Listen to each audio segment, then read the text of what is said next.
Hola, buenos días. Mi nombre es Diana Dun, soy estudiante de Derecho de la Universidad Fermín Toro y les voy a hablar acerca del derecho probatorio, más específicamente acerca de la verdad y la prueba, entre otros temas. Primero que nada, predomina en la doctrina procesal la corriente que habla no de verdad material, sino de verdad formal, como aquella que se obtiene con los medios legales admitidos por el proceso de fijación de los hechos por el juez, porque en la labor de averiguación de la verdad es suficiente para frustrar el resultado de la verdad material la circunstancia de que alguno de los componentes de la concreta situación de hecho deba ser considerado como verificado por el juez. Existe el problema de ubicación de la prueba. A este respecto, la doctrina se ha dividido en dos corrientes, la de los civilistas y la de los procesalistas. La primera es sostenida por quienes niegan la autonomía del derecho procesal, afirman que el procedimiento y por tanto la prueba no es más que una fase del derecho civil.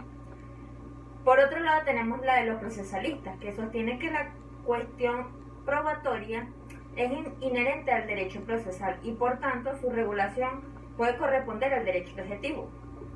También tenemos dentro de este tema las fuentes legales, las cuales son, por ejemplo, el Código Civil en el capítulo relativo a prueba de las obligaciones, el Código de Procedimiento Civil en los capítulos reguladores de los lapsos probatorios, de los medios de prueba, de su promoción y evacuación y de la carga y apreciación de la prueba.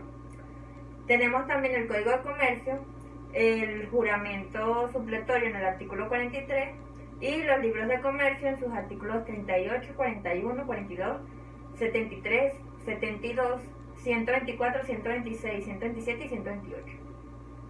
Existe también la actividad del juez en cuanto a los hechos y al derecho, según el artículo 389 del Código de Procedimiento Civil, el cual dice que en primer lugar el juez está obligado solo a considerar los hechos discutidos y que hayan sido alegados e instrumentalizados por las partes. En segundo lugar, el juez tiene la obligación de conocer la norma jurídica, es decir, en ningún caso podrá eludirla bajo el pretexto de ignorancia o inexistencia de la norma reguladora.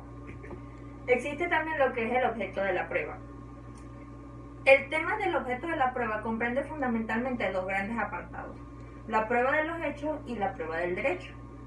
El CPC hace mención a los hechos y al derecho al establecer en el artículo 340 y en el artículo 389 las circunstancias en las cuales no hay lugar al lapso probatorio. Entre ellas están tres. La primera, cuando el punto sobre el cual versare la demanda aparezca, así por esta como por la contestación, ser de mero derecho.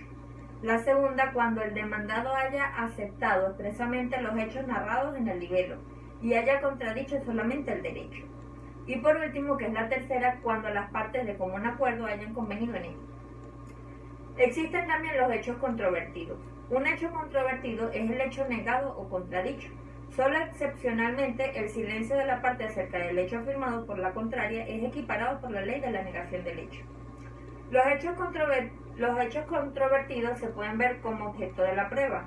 Es que en el conjunto de hechos materiales o psíquicos que sirven de presupuesto a las normas jurídicas aplicables en cada proceso en vista de las peticiones o excepciones de las partes o del efecto jurídico perseguido y que la ley exige probar por medios autorizados. Están los hechos que no requieren prueba. Estos son 5. Hechos admitidos, hechos negativos, hechos notorios, hechos presumidos por la ley y máxima de experiencia. El primero, el cual es hechos admitidos, se refiere a que aunque los hechos hayan sido afirmados o articulados en la demanda, ellos no forman parte de lo que hay que probar si han sido admitidos por la contraparte. Los segundos, que son los hechos negativos, es que en realidad un hecho frustrado, es decir, un acontecimiento de la vida social que tuvo expectativa de producirse pero que fue sustituido en la realidad por un hecho distinto y contrario. Hechos presumidos por la ley es que tampoco son objeto de prueba porque los hechos presumidos por la ley son de acuerdo al artículo 1394 del Código Civil. Los hechos notorios, los cuales se consideran hechos notorios aquellos hechos cuyo conocimiento de los cuales forma parte de la cultura normal, propia de un determinado círculo social en el tiempo en que se produce la decisión. Y por último, las máximas de experiencia son reglas generales extraídas de la experiencia que permiten visualizar la realidad en un momento dado en la vida social, cuando son del conocimiento común. Existe lo que es el derecho como objeto de prueba. Las reglas de derecho contenidas en el ordenamiento jurídico nacional vigentes en el territorio deben ser conocidas por el juez, quien tiene la obligación de estudiarlas y aplicarlas de acuerdo a su libre interpretación. El derecho extranjero como objeto de prueba establece que ninguna disposición legal venezolana regula lo relativo a la ley extranjera, y menos aún esa prueba compete a las partes o si puede ser indagada de oficio por el juez. La Convención de La Habana de 1928, conocida como el Código de Bustamante, establece reglas para la prueba de la ley extranjera. Estas se encuentran establecidas en los artículos 408 al 411 del referido convenio internacional, que son de obligatorio acatamiento para los jueces de la República, por mandato del artículo 8 del CPC. Existen también ciertos principios generales de la prueba. Podemos entre ellos mencionar algunos porque son bastantes. Mencionaremos 5. El primero, principio de la competencia. Este principio está íntimamente vinculado con la inmediación, en el sentido que el juez que conoce debe llevar a su cargo todo el proceso probatorio. El segundo es el principio de la publicidad. La publicidad en el sentido procesal es hacer público todos los actos del proceso. El tercero es el principio de la contradicción. Si las pruebas se practican sin darle oportunidad a una de las partes para contradecirlas, se estaría violando el debido proceso. El siguiente sería el principio de la igualdad probatoria. Las partes deben tener las mismas ocasiones para la defensa de sus derechos e intereses. Y por último, el principio de la lealtad y la probidad probatoria. Las partes no pueden usar los medios de prueba para esconder la realidad y así engañar al juez. Dentro de todo esto tenemos también lo que es el sistema probatorio. Este se divide en 3. Primero, el sistema de la fijación de los medios de prueba y sistema de la libertad de prueba. Esto se trata de la admisibilidad de los medios de prueba o de fijar cuáles son los medios que son permitidos para probar los hechos y obtener la convicción del juez sobre la existencia o inexistencia de aquellos. Sobre este aspecto, 2 son básicamente los sistemas que comenta la doctrina: el sistema libre de libertad absoluta o de prueba libre y el sistema de la prueba legal o en sentido amplio o fijación por la ley. El segundo de los sistemas es el sistema en cuanto a la valoración de los medios probatorios. Este establece que ninguna decisión es justa si está fundada sobre un acertamiento errado de los hechos. Por ello, acoger un sistema de valoración de las pruebas en un ordenamiento jurídico es en principio una responsabilidad del legislador, ya que él es quien elabora las normas que pretenden asegurar la verdad y eliminar el error en procura de lograr la ecuación certeza-verdad. Obviamente que escogido un determinado sistema por el legislador, la responsabilidad se traslada al juez. Él es quien hace el análisis del caso concreto y tiene que aplicar el sistema probatorio y ajustar su decisión. Por último, tenemos los poderes del juez en materia probatoria, que según el artículo 11 del CPC, si bien estipula el principio dispositivo, no es menos cierto que el juez puede dictar costumbres aún sin haberlo solicitado de las partes. Y el artículo 12 se encuentran presentes varios principios procesales: el dispositivo, el de veracidad, el de legalidad y el de presentación. La carga de la prueba. La carga de la prueba es una noción procesal que consiste en una regla de juicio que indica a las partes la autorresponsabilidad que tienen para que los hechos que sirven de sustento a las normas jurídicas cuya aplicación reclaman aparezcan demostrados y que además le indica al juez cómo debe fallar cuando no aparezcan probados tales hechos. Esta carga procesal puede definirse como una situación jurídica instituida en la ley consistente en el requerimiento de una conducta de realización facultativa, normalmente establecida en interés del propio sujeto y cuya omisión trae aparejada una consecuencia gravosa para él. Existen algunos hechos determinantes a la carga de la prueba. 3 son ellos: hechos constitutivos, hechos impeditivos y hechos extintivos.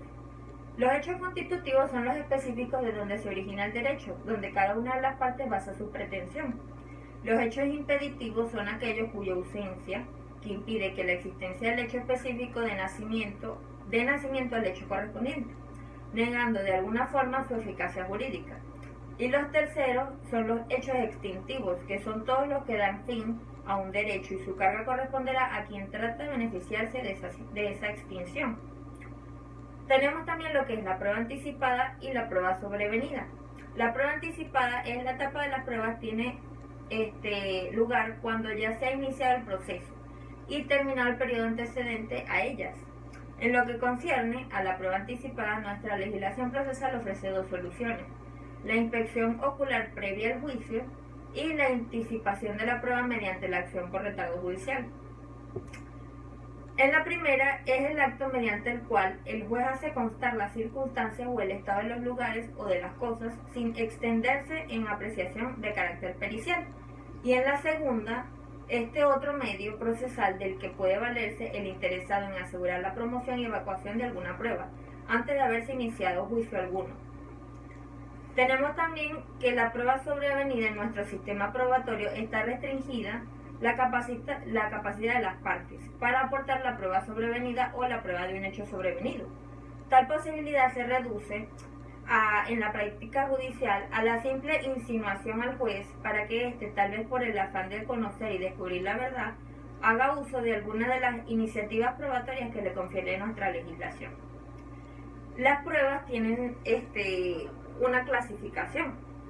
Entre ellas podemos decir que están las admitidas por la ley, que son aquellas que están consagradas en la ley y tienen alguna regulación.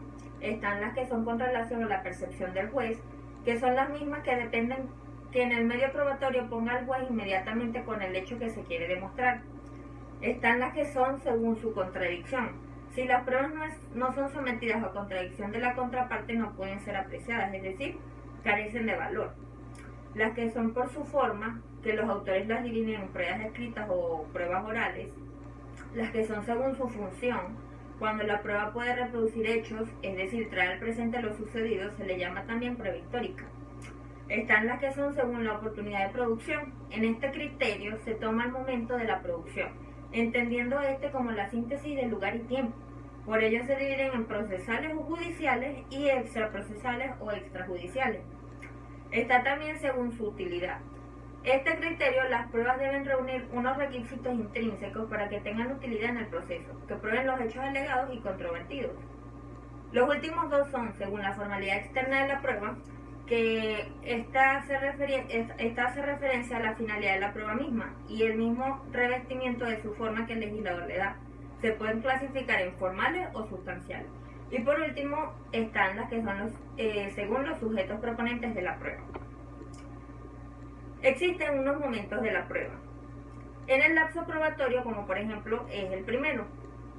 El artículo 392 del CPC hace generalmente una simplificación al reducir el lapso probatorio a los dos momentos de la promoción y de la evacuación de las pruebas. Sin embargo, en este procedimiento tiene fundamental importancia el contradictorio entre las partes, ya que les asegura el posible control o fiscalización de las pruebas de la contraparte. La ley contempla dos momentos específicos llamados lapso de oposición y lapso de admisión de las pruebas, que dan lugar a un examen preliminar por las partes y por el juez acerca de la legalidad y pertinencia de las pruebas, las cuales son, según los casos, admite las pruebas que sean legales y procedentes o las desecha para que aparezcan manifestamente ilegales e impertinentes. Sin embargo, la regla general de la apertura del lapso probatorio tiene excepciones, en las cuales no hay lugar al lapso. Según el artículo 389 del CPC, no habrá lugar al lapso probatorio. En tres circunstancias: cuando el punto sobre el cual versare la demanda aparezca así por esta como por la contestación ser de mero derecho; cuando el demandado haya aceptado expresamente los hechos narrados en el libelo y haya contradicho solamente el derecho; y cuando la ley establezca que solo es admisible la prueba instrumental, la cual en tal caso deberá presentarse hasta el acto de informe. Por último, podemos decir que la regla de la promoción de las pruebas la establece el artículo 396 del CPC, según el cual dice que entre los primeros 15 días del lapso probatorio deberán las partes promover todas las pruebas de que quieran valerse, salvo disposición especial de la ley, es decir, un lapso perentorio y preclusivo salvo las excepciones. Muchas gracias, esto fue todo, espero les haya gustado.